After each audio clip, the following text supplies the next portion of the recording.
بسم الله والصلاة والسلام على رسول الله وعلى من تبع إلى يوم الدين. نقرأ في عدد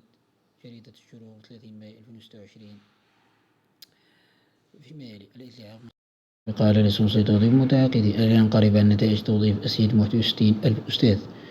جهدت وزارة التربية الوطنية تأكيد أنه لم يتم إلغاء شهادة ليسونس في التوظيف، بل إن الإجراء لا يزال معمول به في تعيين أساتذة الراغب باستخدام إجراءات وتدابير التوظيف التعاقدي. الأطوار التعليمية الثلاثة بما أعلنت قرب الإعلان عن نتائج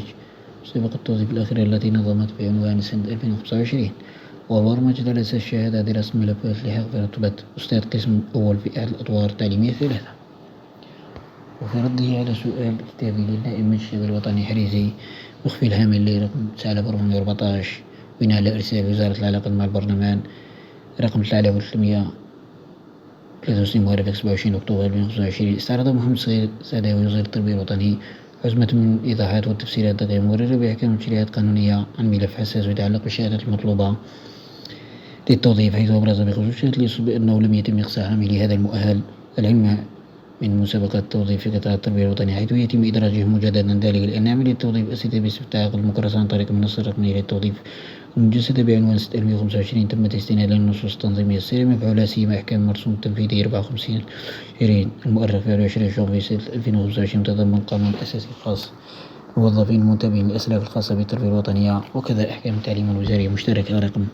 05 المؤرخ في 24 جويلية سنة 2025 محددة لكيفية توظيف أساتذة بصفة متعاقد بالمؤسسات العمومية للتربية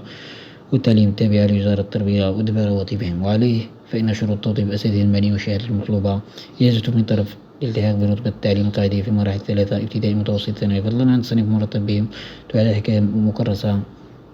في النصوص التنظيمية السلفية الذكر، وبصفة استثنائية يمكن الالتحاق عن طريق المسابقة الخارجية مثل ما تم الإعلان عنه بتاريخ 11 ديسمبر 2025 مسابقة التحاق بسلك الأساتذة قسم التعليم الابتدائي التعليم المتوسط التعليم الثانوي. يشرح صغير في هذا الإطار لفت المسؤول عن القطاع في إرسال وزاري صادر عنه بتاريخ 20 ماي الجاري وحامل رقم 25 إلى أن مسابقة التوظيف زادت من 61,000 سلفية الذكر بعدما جرى إضافة 16,000 منصب جديد مناصب مالية مخصصة في الوقت السابق، والتي قدر أن ذاك 45 قد قاربت نهايته، وسيتم الإعلان عنها نتائج في أجل قريبة أن يلتحق الناجحون مناصب عملهم الجديد شهر 6 المقبل